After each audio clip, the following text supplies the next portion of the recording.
So hello welcome everyone wireless classes के एक नए क्लास में आप सभी का वेलकम है। बेसिकली आज का जो क्लास होने वाला है उसमें मैं आप सभी को ऑफिशियल पेपर सॉल्व कराने वाला हूँ, पूरा का पूरा उसका सोल्यूशन प्रोवाइड करने वाला हूँ, एक एक सिंगल सिंगल क्वेश्चन का। ठीक है।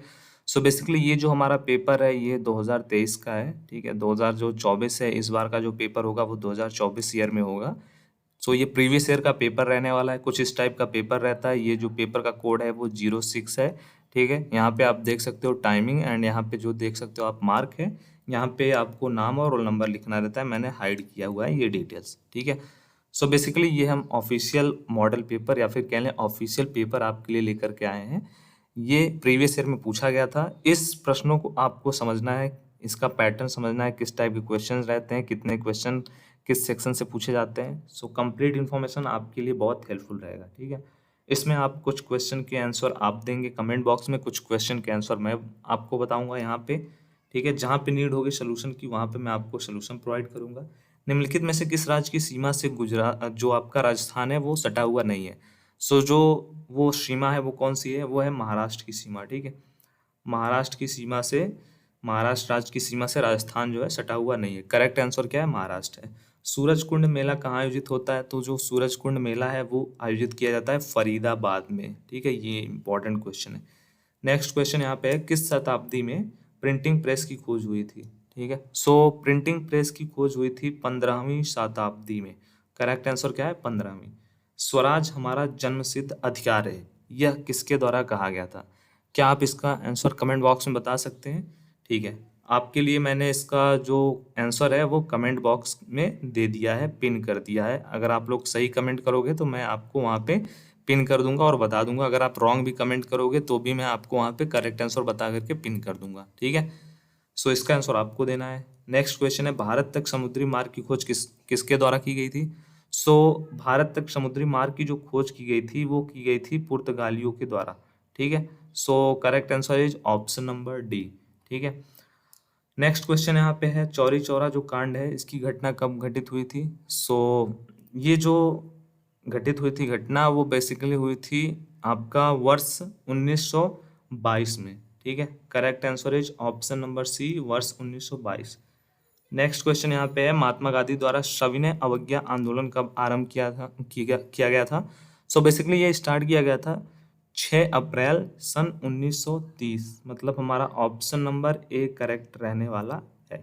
ठीक है। महात्मा गांधी जी ने वर्ष 1916 में साबरमती आश्रम की स्थापना कहाँ पे की थी, स्थापना कहाँ की थी, अहमदाबाद, वडोदरा, लखनऊ, चंपारण। सो उन्होंने किया था, लोकेशन था अहमदाबाद। ठीक है। साबरमती आश्रम की स्थापना कहाँ पे की थी, अहमदाबाद में की थी। ठीक है। नेक्स्ट यहाँ पे क्वेश्चन है, निम्नलिखित वर्गों में से किसमें जंतुओं की संख्या सबसे अधिक होती है। सो इंसेक्ट जो होता है इस वर्ग में जंतुओं की संख्या सबसे अधिक होती है। वर्धमान महावीर कौन से तीर्थकार थे। सो ये थे 24th नंबर के तीर्थकार थे। ठीक है। उत्तराखंड राज्य का प्रसिद्ध कार्बेट नेशनल पार्क निम्नलिखित में से किस जिले में स्थित है। सो बेसिकली ये स्थित है नैनीताल में। ठीक है। करेक्ट आंसर है नैनीताल। ठीक है। कुछ लोग सोच रहे हैं यहाँ पे कुछ चीज़ें टिक लगाई गई हैं। सो ये जिन पर्सन का पेपर था उन्होंने टिक लगाए हैं, तो आप इनके बेसिस पे आप बिल्कुल मत जाना। आपका जो करेक्ट आंसर है आप उसको सेलेक्ट करना कमेंट बॉक्स में, उसके थ्रू आप अटेम्प्ट करने की कोशिश करना। ठीक है। नेक्स्ट क्वेश्चन यहाँ पे है, पृथ्वी के वायुमंडल का सर्वाधिक जो घनत्व होता है वो किस पर होता है। सो इसका जो करेक्ट आंसर है वो है क्षोभ मंडल, ऑप्शन नंबर ए। निम्नलिखित में से भारत पर पहली बार आक्रमण करने वाला कौन था, मंगोल, तुर्क या फिर देखते हैं आगे की कुछ ऑप्शन क्या दिए गए हैं, अफगान या फिर अरब। सो करेक्ट आंसर है अरब, ऑप्शन नंबर डी। ठीक है। पृथ्वीराज रासो निम्नलिखित में से किसके द्वारा लिखी गई थी। 14th नंबर क्वेश्चन है, पृथ्वीराज रासो किसके द्वारा लिखी गई थी। सो ये लिखी गई थी चंदबरदाई, ऑप्शन नंबर जो बी है वो करेक्ट रहने वाला है। ठीक है। खजुराहो स्थित मंदिर का निर्माण किसके द्वारा किया गया था या फिर किसने किया था। सो ये बेसिकली किया था चंदेल राजपूत ने। खजुराहो स्थित मंदिरों का निर्माण किसने किया था, चंदेल राजपूत ने। करेक्ट आंसर क्या है, चंदेल राजपूत। ठीक है। कौन सुमेलित नहीं है वो आपको बताना है, कौन सा ऑप्शन जो है वो करेक्ट नहीं है, जिसका जो मीन सिलेक्शन है वो सही से नहीं किया गया, जिसका जो मेल है वो सही नहीं किया गया है। करेक्ट नहीं है। सो करेक्ट आंसर हमारा ऑप्शन नंबर बी है, राष्ट्रकूट विजयालय। ठीक है। जगन्नाथ मंदिर किस राज्य में स्थित है?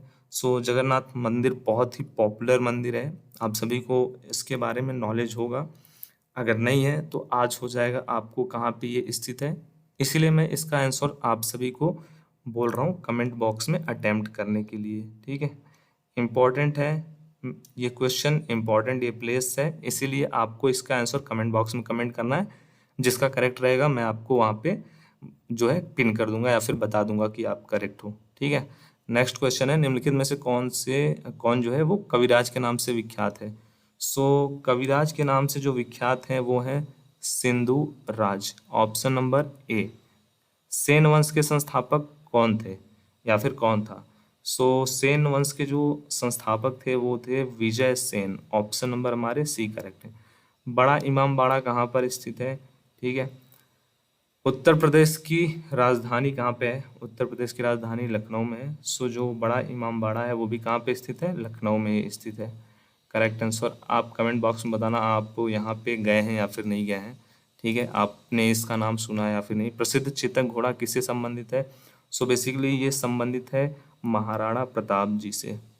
जो प्रसिद्ध चेतक घोड़ा है वो महाराणा प्रताप जी से संबंधित है। सूर्य मंदिर कहाँ पे स्थित है? सो सूर्य मंदिर जो स्थित है वो कोणार्क में स्थित है। बहुत जगह आपने इसको पढ़ा होगा, ये क्वेश्चन इंपॉर्टेंट है। भारत में ईस्ट इंडिया कंपनी का पहला गवर्नर जनरल कौन था? सो वो जनरल था वॉरेन, ये वाला ऑप्शन सही है, हाँ, वॉरेन हेस्टिंग्स। ठीक है, करेक्ट आंसर यही है। वर्ष 1498 ईस्वी में वास्को डी गामा भारत में कहाँ उतरा था? ठीक है, सो वो उतरा था कालीकट में। Correct answer is Calicut. Next question यहाँ पे है, गोवा, दमन और दीप का उपनिवेशीकरण मूलतः किया गया था, कहाँ पे किया गया था, किसके द्वारा किया गया था? अंग्रेजों द्वारा, पुर्तगालियों द्वारा, फ्रांसीसियों द्वारा या फिर डचों द्वारा? सो इसका जो करेक्ट आंसर है वो है पुर्तगालियों के द्वारा किया गया था। ऑप्शन नंबर हमारा सी करेक्ट है। नेक्स्ट क्वेश्चन है, ब्रिटिशों ने भारत के सूरत में अपनी पहली फैक्ट्री स्थापित करने की अनुमति निम्नलिखित में किसके द्वारा प्राप्त की थी? ठीक है, जहांगीर से, शाहजहां से, औरंगजेब से या फिर अकबर से? सो करेक्ट आंसर क्या है? करेक्ट आंसर है जहांगीर से। ऑप्शन नंबर हमारा ए करेक्ट है। ठीक है, नेक्स्ट क्वेश्चन देखते हैं हम। भारत में सन 1612 ईस्वी में अंग्रेजों ने अपनी पहली फैक्ट्री कहाँ पे स्थित की थी? इससे पहले ही आपको इस क्वेश्चन का रिलेटेबल क्वेश्चन पूछा गया था, कहाँ पे स्थित किया गया था? आपको 100% इसके जो आंसर हैं वो मिल गए होंगे अभी तक। सो कमेंट बॉक्स में आपको इसका आंसर कमेंट करना है। ठीक है, करेक्ट। निम्नलिखित में से गुरिल्ला युद्ध का पथ प्रदर्शक कौन था? सो इसके जो पथ प्रदर्शक थे वो थे यहाँ पे शिवाजी। करेक्ट आंसर है शिवाजी, जी हाँ, यही करेक्ट आंसर है। ठीक है, नेक्स्ट क्वेश्चन है, मराठा राज्य का दूसरा संस्थापक किसे कहा जाता है? सो मराठा राज्य के जो दूसरे संस्थापक हैं वे कहे जाते हैं बालाजी विश्वनाथ। करेक्ट आंसर हमारा ऑप्शन नंबर ए रहने वाला है। ठीक है, ग्वालियर राज्य की स्थापना किसने की थी? सो ग्वालियर राज्य की स्थापना की थी, यहाँ पे सेकंड नंबर ऑप्शन है महादजी सिंधिया। ठीक है, ग्वालियर राज्य के संस्थापक यही है। ऑप्शन नंबर हमारा बी करेक्ट है, महादजी सिंधिया। नेक्स्ट क्वेश्चन की तरफ चलते हैं। भारत का प्रथम गवर्नर जनरल वायसराय था, कौन था? वो आपको बताना है, Lord Minto, Lord Curzon, Lord Canning, Lord Hastings. So इसका जो करेक्ट आंसर है वो है लॉर्ड कैनिंग। ऑप्शन नंबर हमारा डी करेक्ट है। ठीक है, किस सिख गुरु ने गुरु नानक की जीवनी लिखी थी? सो वो थे गुरु अंगद देव जी ने। ठीक है, correct answer is option number D. Sati प्रथा का अंत करने तथा ठगी को समाप्त करने का श्रेय किसे जाता है? सो इसका जो करेक्ट आंसर है वो है Lord William Bentinck. Correct answer is ये है हमारा ऑप्शन नंबर ए। सिखों के अंतिम गुरु कौन थे? सो सिखों के जो अंतिम गुरु थे वो थे गुरु गोविंद सिंह जी। ठीक है, correct answer is option number C. Panipat का प्रथम युद्ध कब हुआ था? सो पानीपत का जो प्रथम युद्ध हुआ था वो हुआ था 21 अप्रैल सन 1526। Correct answer is option number C. ठीक है, अपने काल के महान संगीतज्ञ तानसेन किसके दरबार में थे? ठीक है, सो किसके दरबार में वो कार्य करते थे? आप सभी को ऑलरेडी पता है, इसका आंसर अकबर के दरबार में। निम्नलिखित में से कौन सी आत्मकथा है? ठीक है, नीचे दिए गए ऑप्शंस में से आपको सेलेक्ट करना है कि वो आत्मकथा कौन सी है। ठीक है, सो इसका जो करेक्ट आंसर है वो है बाबरनामा, तुजुक ए बाबरी। ये क्या है? ये एक प्रकार की आत्मकथा है।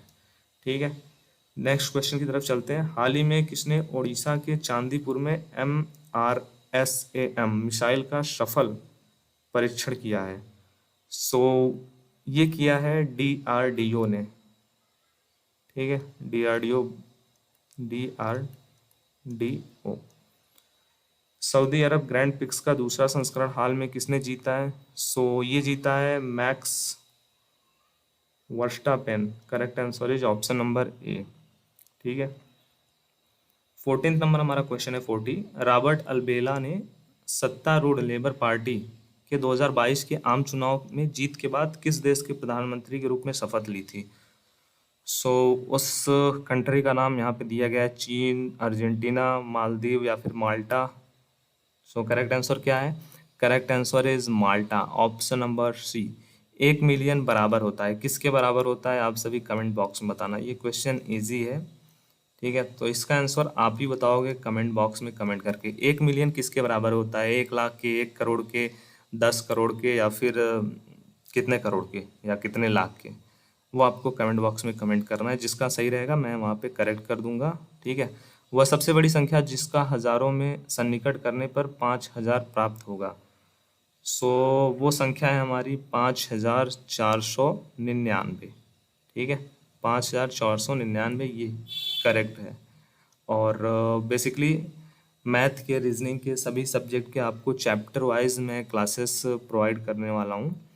और रीजनिंग के फर्स्ट क्लास अभी चले हुए हैं। सो उसमें मैंने आपको फर्स्ट चैप्टर से रिलेटेड 30 क्वेश्चन बताया हुआ है।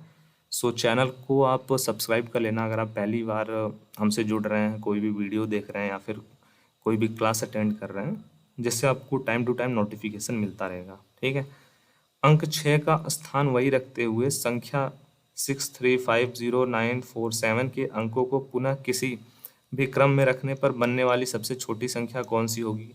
सो वो छोटी संख्या होगी 6034579। 6034579 सबसे छोटी संख्या यही बनेगी। ठीक है, निम्न निम्न रोमन संख्याओं में कौन सी संख्या सही नहीं लिखी गई है? सो ये जो संख्या है ना LLX, ये संख्या करेक्ट नहीं है। मतलब हमारा जो ऑप्शन है इस आंसर का यही करेक्ट होगा। केवल 3 विभिन्न अंकों के प्रयोग से बनी 5 अंकों की सबसे बड़ी संख्या कौन सी है? सो वो संख्या है हमारी 999 एंड 87। मीन ऑप्शन नंबर हमारा सी करेक्ट है। ठीक है, केवल 3 विभिन्न संख्याओं के तीन विभिन्न अंकों के प्रयोग से बनी 4 अंकों की सबसे छोटी संख्या कौन सी है?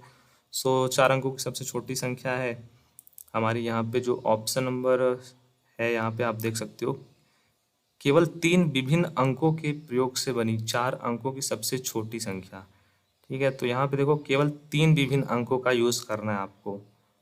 सो ये जो सबसे छोटी संख्या है वो है 1002। इसमें देखो 3 विभिन्न अंक भी हैं और ये सबसे छोटी संख्या भी बनी है। 47 नंबर हमारा क्वेश्चन है। 38 और 68 के बीच पूर्ण संख्याओं की संख्या कितनी है? सो इसके बीच जो पूर्ण संख्याओं की संख्या है वो 30 है। ठीक है, नेक्स्ट क्वेश्चन यहाँ पे दिया गया है अबाउट आपका भुजा x वाले वर्ग का क्षेत्रफल क्या होगा? सो भुजा x वाले वर्ग का क्षेत्रफल जो होगा वो यहाँ पे आपको ऑप्शन नंबर ए करेक्ट है, x इंटू एक्स। ठीक है, 49 नंबर हमारा क्वेश्चन यहाँ पे दिया गया है। x को 2 से गुणा करने पर और फिर उसमें 3 में से घटाने के लिए व्यंजक होगा। देखो यहाँ पे क्या कहा जा रहा है आपसे, x को 2 से गुणा करने, मतलब यहाँ पे x इंटू 2 और फिर उसे 3 में से घटाने के लिए व्यंजक क्या होगा?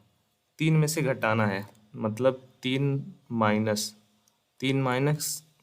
अब इसको हम ऐसे भी तो लिख सकते हैं 3 माइनस 2x। 3 माइनस 2x कहाँ पे है? यहाँ पे है, ऑप्शन नंबर सी करेक्ट है। ठीक है, नेक्स्ट हमारा 50 नंबर क्वेश्चन है, q/2 = 3 का हल क्या होगा? बहुत इजी क्वेश्चन है। और इसका जो सॉल्यूशन है वो आप बताओगे कमेंट बॉक्स में, मैं ज़रूर से पिन करूँगा। ठीक है, मैं जो करेक्ट आंसर बताएगा उसके कमेंट को पिन भी करूँगा। बहुत इजी क्वेश्चन है। Q by two equal to 3। अब आपको बताना है क्यू की वैल्यू क्या आएगी, बहुत इजी है। ठीक है, 51 नंबर क्वेश्चन है, x-4 इक्वल टू -2 का सोल्यूशन क्या होगा। सो 51 नंबर हमारा जो क्वेश्चन है, x-4 इक्वल टू -2 का सोल्यूशन क्या होगा। तो ये जो x है ना, यहाँ पे देखो x-4 इक्वल टू -2। सो जो हमारा x है -2 हो जाएगा, और ये जो उधर जाएगा तो ये प्लस हो जाएगा। सो x की वैल्यू क्या आ जाएगी, x की वैल्यू 2 में आएगी। 2 में आएगी या फिर कितनी आएगी, मे बी इसका जो करेक्ट आंसर होगा ना 51 का, वो 2 ही आने वाला है। ठीक है, मे बी नहीं, 100% 2 ही है। Correct answer is 2। 52 नंबर जो क्वेश्चन है, 4/2 इक्वल टू 2 व्यक्त करता है, यह क्या है। एक संख्यात्मक समीकरण है, एक चर वाला समीकरण है, बीजीय व्यंजक है, या फिर असत्य कथन है। सो ये जो है ना एक प्रकार का संख्यात्मक समीकरण है। ठीक है, नेक्स्ट क्वेश्चन है, -50 के पूर्ववर्ती का परवर्ती है। सो ये है हमारा -49।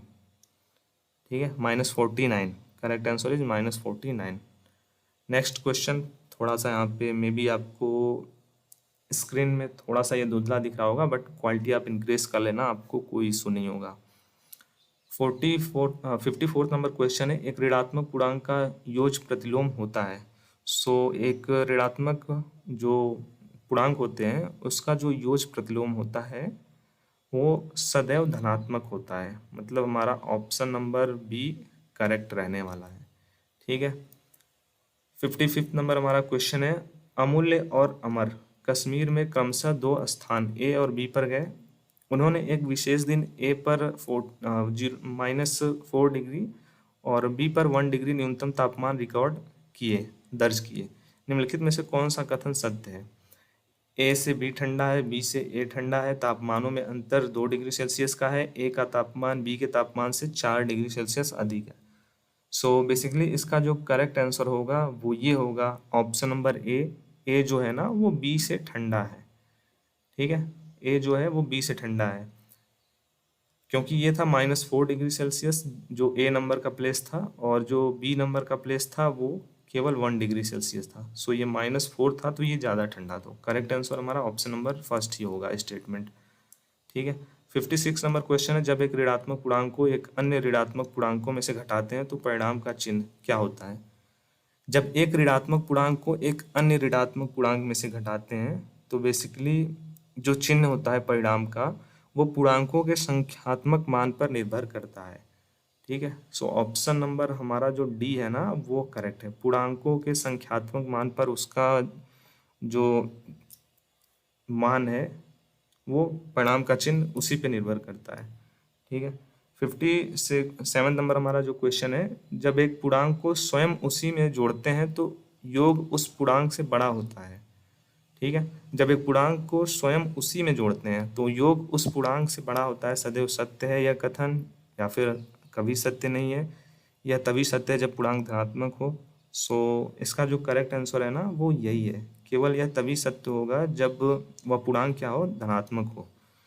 ठीक है, नेक्स्ट यहाँ पे 58 नंबर क्वेश्चन है हमारा, निम्नलिखित में से कौन तापमान में अधिकतम वृद्धि प्रदर्शित करता है। सो जो ऑप्शन नंबर हमारा ए है, 0 डिग्री सेल्सियस से 10 डिग्री सेल्सियस ये तापमान में अधिकतम वृद्धि प्रदर्शित करता है। ठीक है, 59 नंबर हमारा क्वेश्चन यहाँ पे है, 15.8 - 6.73 निम्नलिखित बराबर है, किसके बराबर है वो आपको बताना है। सो ये बेसिकली इक्वल है 9.07 के। ऑप्शन नंबर हमारा बी करेक्ट है। ठीक है, यहाँ पे देखो जिस पर्सन का था उन्होंने थोड़ा बहुत सॉल्व करने की भी कोशिश की है, तो आप भी सॉल्व कर सकते हो। आप चाहो तो आप अपने साथ एक क्या बोलते हैं उसको, आप पेंसिल भी लेके जा सकते हो। ठीक है, पेंसिल भी लेके जा सकते हो, और आपको जहाँ पे स्पेस मिलता है आप वहाँ पे उसको सॉल्व करने की कोशिश कर सकते हो, जिन क्वेश्चन को आप नीड रहता है आपको। नेक्स्ट क्वेश्चन है, 0.7625 निम्नलिखित के बीच स्थित है, किसके बीच में स्थित है बेसिकली ये। सो ये स्थित है 0.76 और 0.763 के बीच में स्थित है। ठीक है। 61 नंबर क्वेश्चन है, ए बी के उत्तर की ओर है। ठीक है, अभी आपका जो रीजनिंग का पोर्शन है वो स्टार्ट हुआ। ए जो है ना वो बी के उत्तर की ओर है तथा जो सी है वो बी के पश्चिम की ओर है। तो आपको बताना है सी से ए किस दिशा में, जो सी पर्सन है वो ए से किस दिशा में स्थित है। सो इसी टाइप के क्वेश्चन आपको देखने को मिलते हैं। सो ये स्थित है उत्तर पूरब की ओर। ठीक है, करेक्ट आंसर इज उत्तर पूर्व।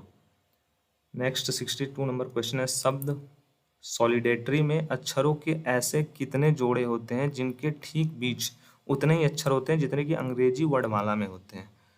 सो बेसिकली इसमें टोटल 4 होते हैं। ठीक है, correct answer is 4। Option number ए हमारा करेक्ट है। नेक्स्ट क्वेश्चन है, घड़ी के घंटे की सुई 72 घंटे में कितने चक्कर पूरा करेगी। ठीक है, सो घड़ी की घंटे की सुई, यहाँ पे कितने किसकी सुई की बात की जा रही है, यहाँ पे जो आवर वाली सुई होती है ना उसकी बात की जा रही है। ये कितने टोटल 72 आवर्स में कितने चक्कर लगाएगी टोटल। ठीक है, सो आप सभी को पता है इसका जो करेक्ट आंसर है वो क्या होगा, ऑप्शन नंबर हमारा सी होगा, 6। ठीक है, correct answer is option number ठीक जो है 6। 64 नंबर हमारा क्वेश्चन है, घड़ी की मिनट व घंटे वाली सुई के बीच में 1 मिनट में बनने वाले कोण का जो मान है वो कितना होगा। घड़ी की मिनट व घंटे वाली सुई के बीच में 1 मिनट में बनने वाले कोण का मान कितना होगा। सो 1 मिनट में बनने वाले कोण की जो वैल्यू होगी ना वो may be around 6 degree. Yes, option number हमारा सी करेक्ट है, 6 डिग्री के अराउंड होती है। नेक्स्ट क्वेश्चन है, शब्दकोश के अनुसार निम्नलिखित में से कौन सा शब्द चौथे स्थान पर होगा। शब्दकोश के अनुसार निम्नलिखित में से कौन सा जो शब्द है चौथे स्थान पर होगा। सो इसका जो करेक्ट आंसर है वो है ऑप्शन नंबर सी, सेंसिटिव। ठीक है, नेक्स्ट 66 नंबर क्वेश्चन है, अधिवर्ष को छोड़कर यदि किसी साल का पहला दिन शुक्रवार था तो उस साल का आखिरी दिन क्या था। सो उस साल का जो आखिरी दिन था वो क्या था, शुक्रवार, सॉरी रविवार। करेक्ट आंसर इज रविवार है।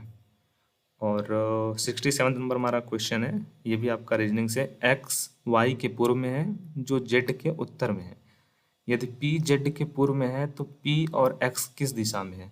सो बेसिकली जो पी और एक्स हैं वो दक्षिण दिशा में स्थित हैं। ठीक है, किस दिशा में है, पी एक्स के दक्षिण दिशा में है। 68 नंबर हमारा क्वेश्चन है, यदि जी ई सी ए का जो मीनिंग है वो 8642 है।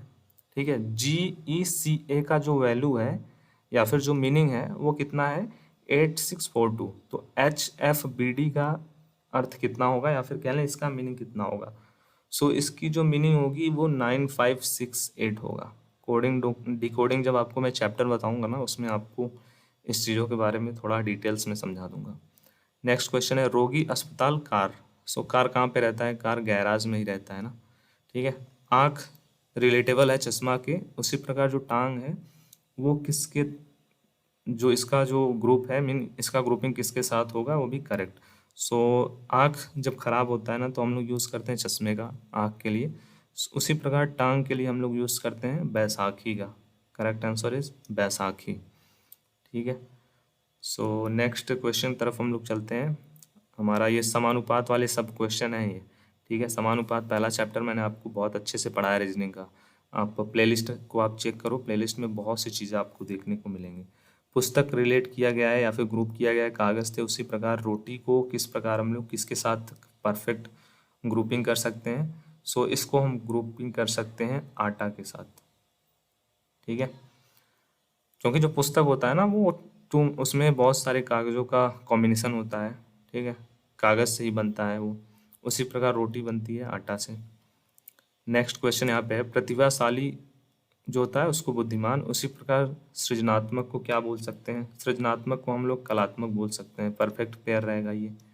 ठीक है, नेक्स्ट क्वेश्चन है, किसी भी छोर से शुरू करने पर यदि किसी पंक्ति में आपका नंबर 11वां है तो ये बताइए कि उस पंक्ति में कितने व्यक्ति हैं। आप उसमें आपसे बोला जा रहा है कि अगर हम किसी भी एंड से काउंटिंग करते हैं तो उसमें आपका जो नंबर है उस लाइन में वो 11वें नंबर पे है। अब आपको बताना है कि टोटल कितने पर्सन उस लाइन में हैं कि आप स्टार्ट से भी काउंट करोगे तब भी आपका नंबर 11 आएगा, लास्ट से भी काउंट करोगे तो भी आपका नंबर 11 ही आ रहा है। टोटल नंबर कितने हैं? 21% है। ठीक है, नेक्स्ट क्वेश्चन है, अमन नमन से तेज दौड़ता है, दीवान मोनू से तेज दौड़ता है। ठीक है, अमन जो है वो ना वो नमन से तेज दौड़ता है, दीवान जो है वो मोनू से तेज दौड़ता है, किंतु विजय जितना तेज नहीं है, सबसे तेज कौन दौड़ता है? यहाँ पे क्या बोला गया है, अमन जो है वो नमन से तेज दौड़ता है, दीवान जो है वो मोनू से जो मोनू है उससे तेज दौड़ता है, किंतु विजय जितना तेज नहीं, किंतु विजय जितना तेज नहीं। सो सबसे तेज कौन दौड़ता है? सबसे तेज जो दौड़ रहा है वो विजय ही दौड़ रहा है। Correct answer is Vijay. 75 number question है, पुस्तकों की एक पंक्ति में गणित की पाठ्य पुस्तक बाईं ओर से 8वीं है और दाईं ओर से 13वीं है, पंक्ति में कुल कितने पुस्तक हैं? सो यहाँ पे बाईं ओर से 8वीं एंड दाईं ओर से 13वीं। ठीक ठीक है, सो टोटल नंबर ऑफ जो बुक हैं वो कितने हैं? 20। Correct answer is 20। Next question है, यदि उत्तर को उत्तर पूर्व कहा जाए, दक्षिण को दक्षिण पश्चिम कहा जाए, तो पूर्व को क्या कहा जाएगा? सो यहाँ पे पूर्व को कहा जाएगा दक्षिण पूर्व। इजी है, कोई इशू नहीं है, बहुत इजी क्वेश्चन था। नेक्स्ट क्वेश्चन है, पवन सिर के सहारे उल्टे खड़ा है, यदि उसका दाएं हाथ पूर्व दिशा में हो तो उसका मुख किस दिशा में होगा? ये सब ऐसे ही आपको रीजनिंग में क्वेश्चन देखने को मिलते हैं। ठीक है, सो इसका जो करेक्ट आंसर होगा वो होगा यहाँ पे ऑप्शन नंबर हमारा बी, दक्षिण।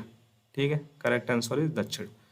नेक्स्ट क्वेश्चन है, यदि एक लड़की की ओर इशारा करते हुए रवि ने कहा, यह मेरे पिता की एकमात्र संतान की पुत्री है, रवि की पत्नी उस लड़की से किस प्रकार संबंधित है?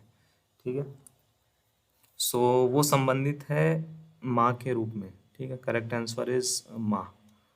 79 नंबर क्वेश्चन है, अजय ने कहा, ठीक है, अजय ने कहा यह लड़की जो है वो मेरी माँ के पोते की पत्नी है, अजय उस लड़की का कौन है? सो अजय उस लड़की का ससुर है। Correct answer is option number C.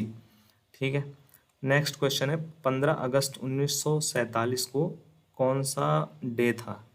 ठीक है, कौन सा वार था? सो उस दिन था शुक्रवार, शुक्रवार। ठीक है, correct answer is option number C, शनिवार नहीं शुक्रवार था। Correct answer. अब आपका देखो हिंदी का सेक्शन स्टार्ट हो गया। अनेकार्थी शब्द जो होता है ना वही है, ये आपको बहुत देखने को मिलेगा इसमें। जो पचने में कठिन हो उसके लिए एक शब्द, सो जो पचने में कठिन हो उसको हम एक शब्द में गरिष्ठ बोलते हैं। ठीक है, नेक्स्ट क्वेश्चन यहाँ पे है, जो जानने की इच्छा रखता हो, बहुत ही इम्पोर्टेंट है, इसका तो आंसर आप ही बताओगे कमेंट बॉक्स में, बहुत इम्पोर्टेंट है। ठीक है, रिपीटेड है ना इसीलिए, और इजी भी है। रिपीटेड है, हर साल पूछा जाता है इस टाइप का क्वेश्चन। जीतने की इच्छा जो रखता है उसको क्या बोलते हैं? सो जीतने की इच्छा रखने वाले को बोलते हैं जिगीसा। ठीक है, जिसकी आशा की गई हो उसको हम एक शब्द में क्या बोलेंगे? सो जिसकी आशा की गई हो उसको हम लोग बोलते हैं प्रत्याशित।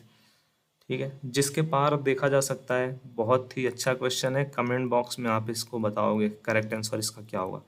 ठीक है, कमेंट बॉक्स में मैं सभी के कमेंट्स को पढ़ता हूँ, एक एक सिंगल कमेंट। जिसके पार देखा जा सकता है उसको क्या बोलते हैं? पारदर्शी, मृदुभाषी, जीवी जीवी विषा विक्षुभिता। ठीक है, करेक्ट आंसर क्या होगा वो आपको बताना है। स्वयं उत्पन्न होने वाला क्या होता है? स्वयं उत्पन्न होने वाले को स्वयंभू कहते हैं। करेक्ट आंसर इज स्वयंभू। ठीक है, जिसकी गर्दन सुंदर हो उसके लिए एक शब्द क्या होगा? सो जिसकी गर्दन सुंदर हो उसके लिए एक शब्द होता है Sugriva.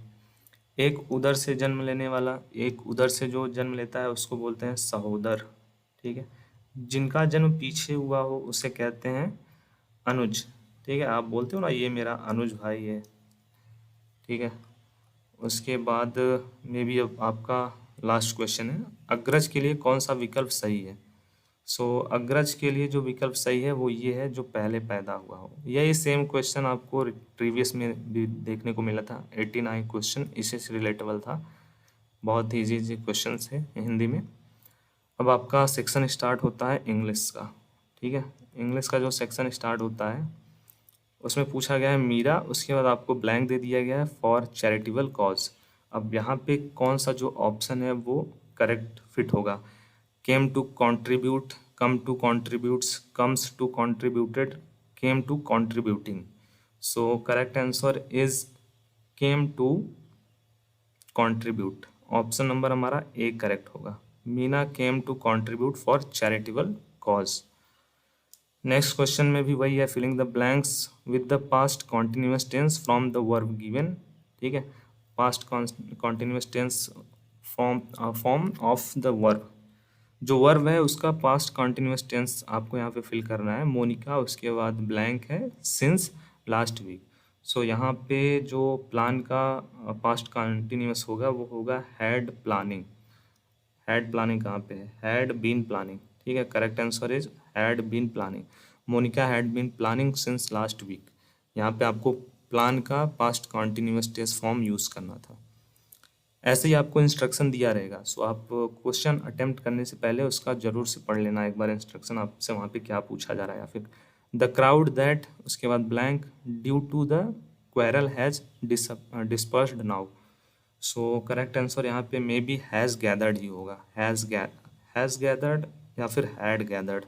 Correct answer is option number C, had gathered. ठीक है, ऑप्शन नंबर ए नहीं होगा, ऑप्शन नंबर सी होगा। The crowd that had gathered due to quarrel has dispersed now. 94th number हमारा जो क्वेश्चन है उसमें पूछा गया है, identify the tense used in the sentence. ठीक है, यहाँ पे आपको वह टेंस आइडेंटिफाई करना है जो दिए गए सेंटेंस में पूछा गया है। Nick has purchased a new laptop. So इसमें जो टेंस है ना वो कौन सा है, basically Nick has purchased a new laptop. So इसमें जो टेंस है वो है present perfect tense. Present perfect tense mean option number हमारा जो ए है ना वो करेक्ट है, ऑप्शन नंबर ए।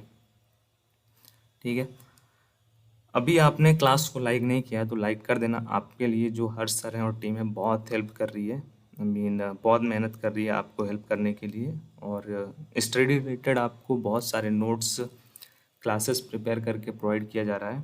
ठीक है, मॉडल पेपर जितना ज़्यादा हो सकता है, प्रीवियस ईयर पेपर के सोल्यूशन वो भी प्रोवाइड किए जा रहे हैं। नेक्स्ट क्वेश्चन देखते हैं, द स्टार्स, उसके बाद ब्लैंक ब्राइट एट नाइट। यहाँ पे जो करेक्ट वर्ड है वो क्या फिट होगा। सो इसका जो करेक्ट आंसर है वो है shine, the star shine bright at night. Identify the tense used in the sentence, वही सेम क्वेश्चन है। सो आपको टेंस जो है ना उससे रिलेटेड क्वेश्चन पे भी फोकस करना है। When shall our application be approved. So यहाँ पे करेक्ट आंसर होगा फ्यूचर आइडेंटिफाइड टेंस। ठीक है, future indefinite tense, correct answer is future indefinite tense. Option number हमारा 4 करेक्ट है। नेक्स्ट क्वेश्चन है, which tense is use to express an action completed in immediate past. ठीक है, सो वो जो टेंस होता है वो होता है हमारा present perfect tense. Present perfect tense. ठीक है, प्रेजेंट परफेक्ट टेंस का हम लोग यूज़ करते हैं एक्सप्रेस करने के लिए किसी एक्शन को जो कि कंप्लीट हुआ हो तुरंत ही। ठीक है, जस्ट इमीडिएट, तुरंत ही, पास्ट में ही। ठीक है, बीते गए समय में। 98 नंबर क्वेश्चन है, सेलेक्ट द या फिर choose the past perfect continuous tense form of the sentence. ठीक है, George travel around the world. So इसका जो हमारा पास्ट परफेक्ट कॉन्टिन्यूस टेंस होगा वो ये होगा, George had been travelling around the world. ठीक है, correct answer is George had been travelling. Just a second, ये तो आपका ऑप्शन छुप गया, मैं फिर से एक बार थोड़ा सा अच्छे से सेलेक्ट कर लेता हूँ। George had been travelling around the world, correct answer is that. 99 number question है, you should not blank back with your teacher. Correct answer यहाँ पे होगा you should not talk back with your teacher. ठीक है, pentagon, अब यहाँ पे आपको सेलेक्ट करना है correct form, correct suitable word. So यहाँ पे जो करेक्ट सुटेबल वर्ड है वो ये है has. Pentagon has 5 sets, option number हमारा सी करेक्ट है। ठीक है, सो ये था आपका प्रीवियस ईयर का पेपर, और जो आया हुआ था, पूछा गया था आपसे, और मैंने आपको टोटल 0 से लेकर के मीन 1 से लेकर के 100 तक के टोटल जो क्वेश्चन थे उनका सलूशन प्रोवाइड किया है। ठीक है, विथ आंसर, और जहाँ पे नीड थी एक्सप्लेनेशन की वो यहाँ पे मैंने आपको प्रोवाइड किया है। ठीक है, सो वायरलेस क्लासेस चैनल पे आप सभी के लिए और भी कंटेंट ज़्यादा से ज़्यादा प्रोवाइड किया जा रहा है, जिससे आपकी हेल्प की जा सके, ठीक है, वो भी विदाउट एनी कॉस्ट आप सभी से लिए हुए, ठीक है, फ्री में। सो उसके लिए जस्ट आपको एक ही चीज़ें करनी है, सब्सक्राइब करके रखना है, जिससे आपका जो नोटिफिकेशन है क्लास से रिलेटेड, ठीक है, वहाँ मैराथन क्लास चल रहा है, उससे रिलेटेड जो नोटिफिकेशन है ना, वो आपके यूट्यूब ऐप में मिलती रहे, ठीक है। बहुत से स्टूडेंट्स हैं जिनको नोटिफिकेशन नहीं मिलता है यूट्यूब की तरफ से, उसका जो रीज़न है वो यही है कि आपने सब्सक्राइब नहीं किया है, और अगर जिन्होंने सब्सक्राइब किया है उन्होंने नोटिफिकेशन एक्टिव नहीं किया है, ऑल पे नहीं किया हुआ है, ठीक है। सो ये चीज़ें आप चेक कर लेना। बाकी आपका कोई डाउट है, कोई क्वेश्चन है, कोई क्वेरी है, तो कमेंट बॉक्स में जिन क्वेश्चन का मैंने आंसर पूछा है उनका भी आपको आंसर देना है कमेंट बॉक्स में। मैं एक एक कमेंट, सिंगल कमेंट्स का रिप्लाई करता हूँ, ठीक है, आप सभी को पता है। और डेली 7:30 पे आपको क्लासेस यूट्यूब चैनल पर देखने को मिलती हैं, महा मैराथन क्लास, जिसमें आप सभी को टॉपिक वाइज, चैप्टर वाइज पढ़ाया जा रहा है। सो आई होप आपको बहुत हेल्प मिल रहा होगा। सो आज की क्लास में इतना ही। Thank you for watching. जय हिंद, जय भारत।